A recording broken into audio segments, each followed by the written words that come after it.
आज 39 नंबर देखेंगे। 39 नंबर में कह रहा है कि वह बड़ी से बड़ी संख्या कौन सी है जिसे 307 तथा 330 को विभाजित करने पर क्रमशः 3 तथा 7 शेष बचे।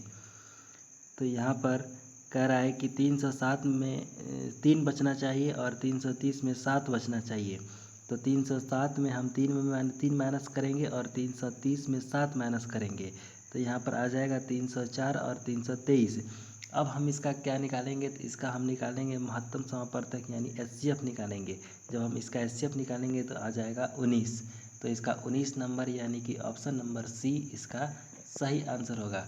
यहाँ पर कह रहा है कि बड़ी से बड़ी संख्या जिसे विभक्त करे। इसका कहने का मतलब है एचसीएफ हम इसलिए निकालें क्योंकि यहाँ पर वो संख्या कह रहा है कि कौन सी संख्या है जो 304 को भी काट दे और 323 को भी काट दे।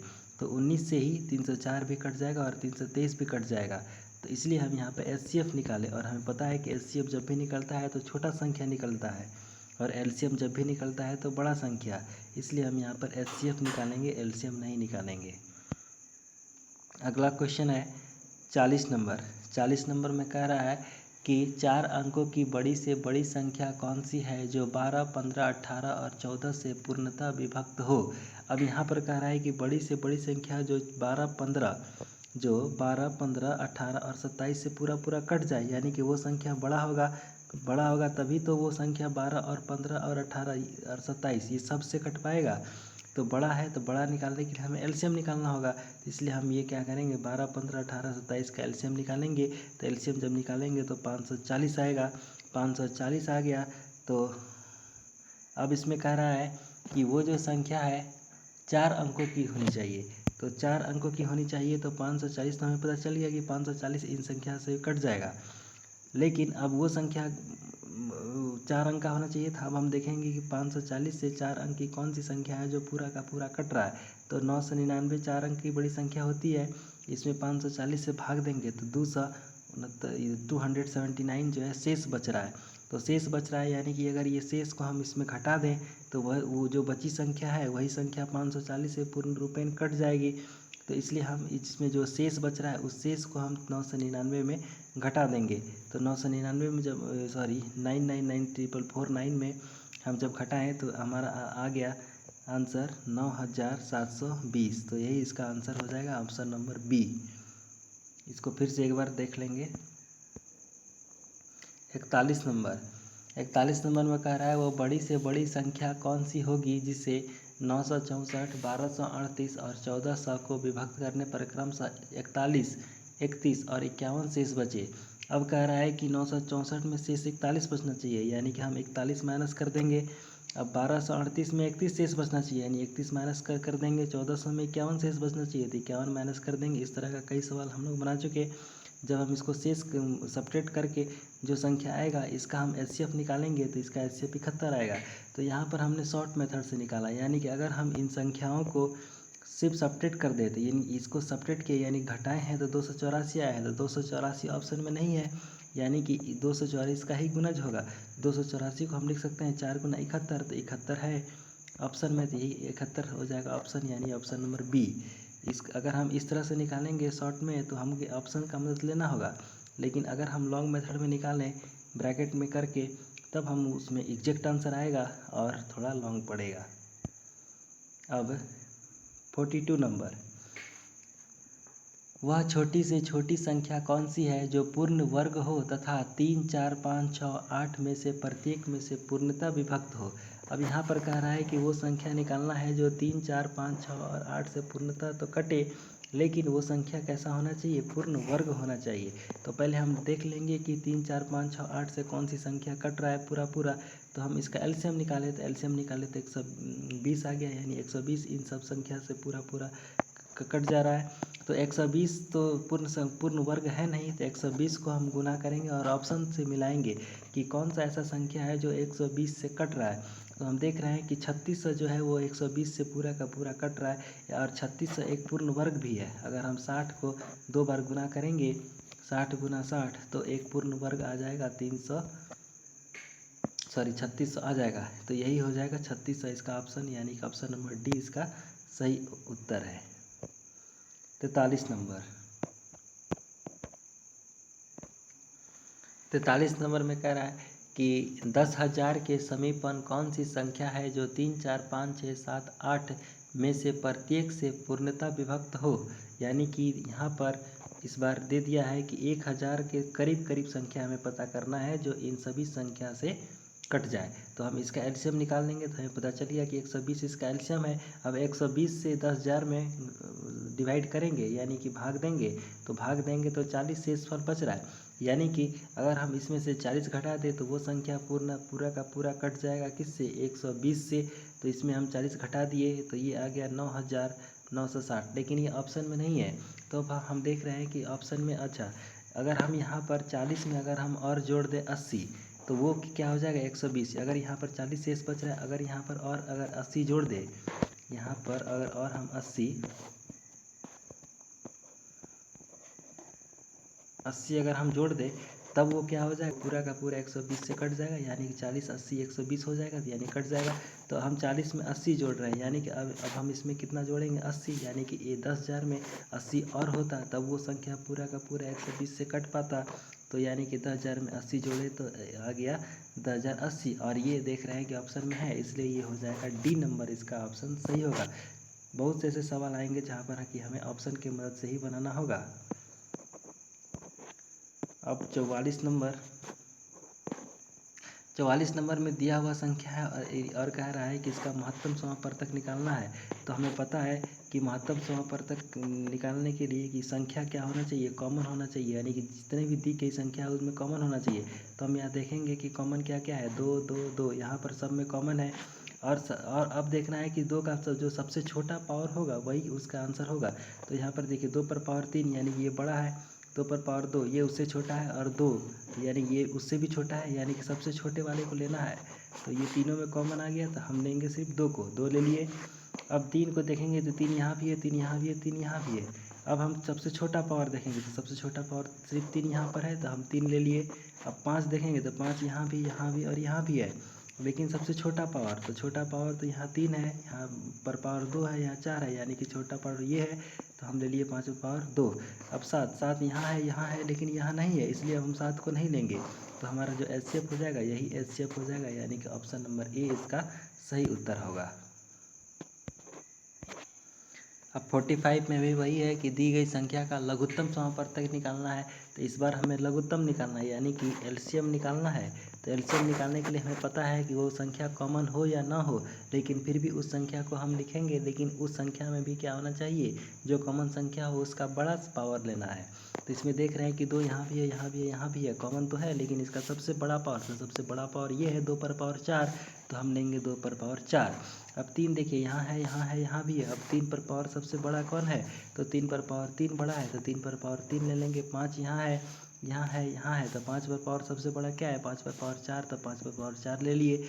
7 यहाँ है, यहाँ नहीं है, यहाँ भी नहीं है, तो यहाँ भी है, तो हम 7 पर सबसे बड़ा पावर, तो 7 पर सबसे बड़ा पावर हम देख रहे हैं यहाँ पर है 7 पर पावर 2, तो हम ले लिए 7 पर पावर 2। अब इसके बगल में देखिए यहाँ पर 11 भी है, तो 11 है लेकिन और किसी में नहीं है, तो इसमें देखना है कि कॉमन नहीं होना चाहिए, लेकिन वो संख्या होना चाहिए। ठीक है, कॉमन हो या ना हो उससे मतलब नहीं है, लेकिन वो संख्या अगर है तो वो संख्या हम लेंगे, नया संख्या भी ले सकते हैं इसमें। तो ये 11 भी ले लिए। अब इसको जब हम गुना करेंगे तो वही हमारा आंसर हो जाएगा, यानी कि सी नंबर इसका सही उत्तर होगा। ध्यान रखना है कि एलसीएम में कॉमन हो या ना हो, लेकिन फिर भी हम उस संख्या को लेंगे एलसीएम निकालने के लिए। और एचसीएफ में क्या होता है कि वो संख्या कॉमन होना चाहिए, और साथ ही साथ वो संख्या सबसे छोटा पावर का होना चाहिए। यही इसमें खास अंतर है। नाम है एचसीएफ हाईएस्ट, लेकिन काम है उसका छोटा। एलसीएम का नाम है लोएस्ट, लेकिन इसका काम है बड़ा। 47 नंबर में 2 संख्याओं का लघुत्तम समापवर्तक 120 है। निम्नलिखित में से कौन सी संख्या इन संख्याओं का महत्तम समापवर्तक नहीं हो सकता। तो हम देख रहे हैं कि यहाँ पर दिया हुआ है कि जो एलसीएम है लघुत्तम समापवर्तक है वो 120 है। अच्छा 120 है तो हमें पता है होना चाहिए कि जो एलसीएम होता है वो एचसीएफ इससे कट सकता है, यानी कि जो एलसीएम है अगर हम उसके एचसीएफ से भाग दें तो वो पूरा का पूरा कट जाता है। तो ऐसा संख्या होता है, अगर ये ऐसा संख्या है तब समझिए कि वो एचसीएफ है, अगर ये ऐसा संख्या नहीं है तो वो समझिए उसका एचसीएफ नहीं हो सकता। तो वही यहाँ पर कह रहा है कि जो दी गई संख्या है वो इनमें से कौन सा इसका महत्तम समापवर्तक नहीं हो सकता, यानी कि जो 120 से नहीं कटेगा वो इसका आंसर नहीं होगा, और जो कट जाए वही इसका आंसर होगा। तो फिर से एक बार ध्यान रखेंगे कि जो एलसीएम होता है वो एचसीएफ से पूरा पूरा कट जाता है। अगर वो पूरा पूरा एचसीएफ से नहीं कट रहा है तो समझिए उसका एचसीएफ वो नहीं होगा। तो हम यहाँ पर चेक करेंगे ऑप्शन के अनुसार, जो जो कट जाएगा वो होगा एचसीएफ, जो नहीं कटेगा वही उसका एचसीएफ नहीं होगा। तो यहाँ पर कह रहा है कि महत्तम समापवर्तक नहीं है, तो 35 जो है वो 120 से नहीं कटेगा, बाकी दिया हुआ जितना भी ऑप्शन है वो सब 120 से कट जाएगा। तो इसलिए इसका जो आंसर होगा वो 47 नंबर होगा, यानी कि जितना भी ऑप्शन इसमें दिया हुआ है वो सब 120 से भाग देंगे तो पूरा का पूरा काट देगा, लेकिन 35 इसको पूरा का पूरा इससे नहीं कट पाएगा। अब 48 नंबर में कह रहा है कि दो संख्याओं का अनुपात 15 तथा 11 है, यदि इनका महत्तम समापवर्तक 13 हो तो संख्याएं हैं। यहाँ पर जो संख्या है वो रेशियो में दिया हुआ है कि एक 15 है एक 11 है, तो हम रेशियो में इसका एचसीएफ भी निकालेंगे, तो रेशियो में हम इसका एचसीएफ निकालेंगे तो एक आएगा, एक हमें पता चल गया। यानी कि अब यहाँ पर देखिए जो ओरिजिनल मान है इसका दिया हुआ है महत्तम समापवर्तक 13, तो हमें पता हो गया कि एक यूनिट का मान कितना 13, क्योंकि हम निकाले हैं कितना एक ही निकाले हैं, इसलिए एक यूनिट का मान 13। तो हमें 15 का चाहिए कि 15 का कितना मान होगा, तो 15 यूनिट का 15 से गुना करेंगे 195, फिर 11 का चाहिए 11 से गुना करेंगे 143, यानी कि जो संख्या है 195 और 143, यानी कि ऑप्शन नंबर डी इसका सही उत्तर हो जाएगा। अगर रेशियो में दिया हुआ है तो हम रेशियो में ही उसका एचसीएफ या एलसीएम निकाल करके, और हम जो भी दिया हुआ संख्या रहेगा ओरिजिनल में उससे हम कंपेयर कर देंगे, बस इसमें अंतर यही है। अब 49 नंबर में नापने की 3 छड़ें क्रमशः 64 सेंटीमीटर, 80 सेंटीमीटर, 96 सेंटीमीटर लंबी है। इनमें से कोई भी छड़ प्रयोग करके कम से कम कितनी लंबाई का कपड़ा पूर्ण संख्या से नापा जा सकता है। अच्छा, अब यहाँ पर कह रहा है कि 3 गो छड़ है जिससे कि हमें नापना है, कपड़ा को नापना है। अब मान लीजिए कि 60 सेंटीमीटर का छड़ है, 80 सेंटीमीटर का छड़ है, 96 सेंटीमीटर का छड़ है। अब इस छड़ से हमें ऐसा कितना कपड़ा होना, कितना छोटा से कम लंबाई का कपड़ा होना चाहिए जिससे कि हम इन तीनों छड़ का प्रयोग करके हम उसको नाप सके। अब मान लीजिए कि हम 80 सेंटीमीटर वाला छड़ भी उठाए तो हम उस कपड़े को नाप लें, अगर हम 60 सेंटीमीटर वाला भी छड़ उठाए तो हम उस कपड़ा को नाप लें, 96 सेंटीमीटर का भी छड़ उठाए तो हम उस कपड़ा को नाप लें, यानी कि वो कपड़ा का लंबाई जो होगा इन सभी से क्या होगा, वो बड़ा होगा, तभी तो हम उसको बारी बारी से कोई भी छड़ उठा करके हम उसको नाप पाएंगे। यानी कि बड़ा है तो उसका एलसीएम निकालेंगे, तो एलसीएम निकालेंगे तो हम इसका एलसीएम निकालें, तो एलसीएम निकालेंगे तो कितना आएगा 960 आ जाएगा। तो 960 सेंटीमीटर क्या हो गया, इसका एलसीएम हो गया। लेकिन ऑप्शन सेंटीमीटर में, आंसर में सेंटीमीटर नहीं दिया है, मीटर दिया है, तो हम क्या करेंगे 960 को 100 से भाग देंगे तो ये मीटर में कन्वर्ट हो जाएगा। जब ये मीटर में बदल गया तो वही हो गया 9.60 मीटर, यानी कि ऑप्शन नंबर बी इसका सही उत्तर हो जाएगा। अब 50 नंबर में कह रहा है कि 3 संख्याओं का महत्तम समापवर्तक 12 है, इन संख्याओं का अनुपात 1, 2, 3 है, तो संख्याएं हैं। यहाँ भी देखिए उसी तरह का आ गया, संख्याएं अनुपात में दी हुई है, तो अनुपात में महत्तम समापवर्तक ओरिजिनल में दिया हुआ है, तो हम इसका एचसीएफ निकालेंगे रेशियो में ही, तो इसका जो एचसीएफ होगा वो कितना आएगा, 1 आएगा। आप निकाल कर भी देख सकते हैं, या फिर ऐसे भी देखिए इसमें क्या कॉमन है, 1 कॉमन है, इसमें क्या कॉमन है, 1 कॉमन है, यानी कि एचसीएफ क्या है, 1 है, क्योंकि एचसीएफ होता ही क्या है, कॉमन होता है। अब यानी कि 1 निकल गया, लेकिन यहाँ पे ओरिजिनल में एचसीएफ का मान कितना दिया है 12, यानी कि 1 यूनिट का मान कितना 12, तो हम 1 का मान निकालने के लिए 1 से गुना 12 हो गया, फिर 2 का निकालने के लिए 2 से गुना 24 हो गया, फिर तीसरा निकालने के लिए 3 से गुना 36, यानी कि तीनों का मान जो निकल कर आ गया वो ये निकल कर आ गया 12, 24, 36, यानी कि सी नंबर इसका आंसर सही हो गया। अब 52 नंबर में कह रहा है कि दी गई का महत्तम समापवर्तक निकालिए। तो जो संख्याएं दी गई हैं उसका महत्तम समापवर्तक निकालना है। तो महत्तम समापवर्तक निकालने के लिए 54 है, एक और 1.8 है, और यहाँ पर 7.2 है। तो जब हम इसको इसमें से जब हम 100 से भाग देंगे तो ये हो जाएगा 54, ये हो जाएगा 180, और ये हो जाएगा 720। अब हम इसका एचसीएफ निकालेंगे तो ये आएगा एचसीएफ 18। तो हम यहाँ पर 100 से भाग दिए थे, तो ये जो हमारा 18 आया, 18 में भी 100 से भाग देंगे, यानी आ जाएगा 0.18। तो यही हमारा एचसीएफ इसका हो जाएगा, यानी कि महत्तम समापवर्तक जो पूछ रहा है वो यही हो जाएगा, क्योंकि हम 100 से भाग इसलिए दिए क्योंकि हम इस यहाँ पर पॉइंट में दिया है तो पॉइंट हटाने के लिए इसमें से भाग दिए 100 से, तो जो इसका रिजल्ट आएगा, जो इसका आंसर आएगा उसमें भी तो 100 से भाग देंगे, तभी वो हमारा आंसर सही होगा। यानी कि इसका सही आंसर हो जाएगा 0.18। अब 53 नंबर, 52 अगर नहीं समझ में आया तो 53 में समझ में आ जाएगा। 53 नंबर कह रहा है कि जो दी गई संख्या है इसका लघुत्तम समवर्तक। अच्छा, इस बार हमने क्या कर रहे हैं कि हम उसको डिवाइड नहीं कर रहे हैं, हम सिर्फ इसका पॉइंट हटा रहे हैं। तो इसका पॉइंट हटाएंगे तो नीचे क्या आ जाएगा, 100 आ जाएगा, इसके नीचे 100 आ जाएगा, इसका पॉइंट हटाएंगे नीचे 100 आ जाएगा, इसका पॉइंट हटाएंगे तो नीचे 10 आ जाएगा। अब हमें पता है यहाँ पर देखिए, ये हो गया अंश और ये हो गया हर। अब हमें पता है कि अंश वाले का अगर हमें एलसीएम निकालना है तो अंश वाले का एलसीएम और हर वाले का क्या, एचसीएफ। तो ऊपर वाले का एलसीएम और नीचे वाले का एचसीएफ। तो इसका जब हम एलसीएम निकालेंगे 108, 36 और 9 का, तो 108 आएगा। 108 हम डायरेक्ट इसलिए बोल पाए क्योंकि देखिए 108 ही, 108 तो 108 से कट ही जाएगा, 108 36 से भी कट रहा है और 108 9 से भी कट रहा है, यानी कि इसका एलसीएम क्या आ गया, 108 आ गया। अब नीचे वाले का एचसीएफ, तो 110 110 में जो कॉमन है वो क्या है, 10 कॉमन है, यानी कि इसका जो एचसीएफ आएगा वो कितना आएगा, 10 आएगा।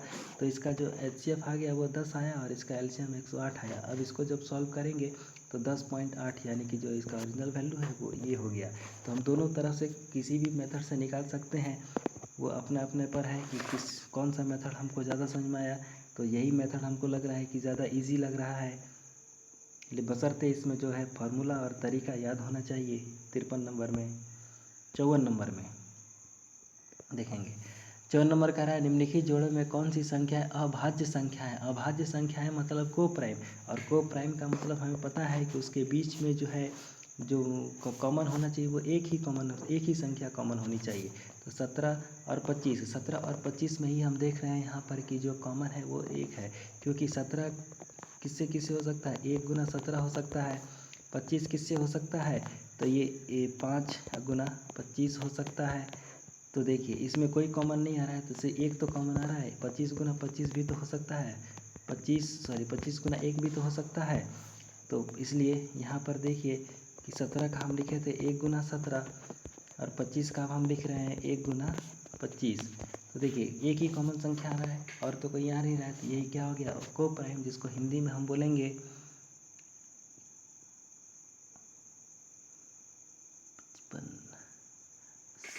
सहअभाज्य संख्या, इसको हिंदी में सहअभाज्य संख्या। तो यही हो गया इसका सहअभाज्य संख्या। अब 55 नंबर में कह रहा है कि तीन संख्याओं का अनुपात इतना है, इसमें लघुत्तम समवर्तक कितना है, तो इन संख्याओं का महत्तम समवर्तक क्या होगा। अच्छा, अब देख रहे हैं हम यहाँ पर क्या कि संख्या जो है रेशियो में दिया हुआ है, तो रेशियो में हम लिख लिए, इसका एलसीएम हम निकाल लेंगे रेशियो में, तो इसका एलसीएम हम जब रेशियो में निकालेंगे तो 60 आएगा। अच्छा, इसका एलसीएम भी एचसीएफ भी पूछा है, तो हम यहीं पर निकाल लेते हैं, रेशियो में ही क्या होगा, तो रेशियो में ही एचसीएफ इसका निकल कर आ रहा है 1, 3 4 5 का जो रेशियो में एचसीएफ आएगा वो 1 आएगा, यानी कि 60 और 1 आ गया। अब यहाँ पर ओरिजिनल में जो वैल्यू दिया हुआ है वो दिया हुआ है एलसीएम का, तो यानी कि 60 यूनिट का मान दिया हुआ है कितना, 2040 400।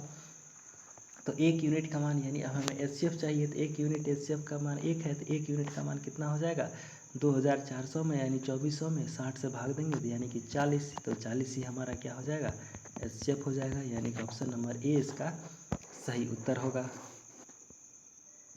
56 नंबर में कह रहा है कि वह छोटी से छोटी संख्या कौन सी है जिसे क्रमशः 12, 15, 16 से विभक्त करने पर क्रमशः 7, 10 और 11 शेष बचे।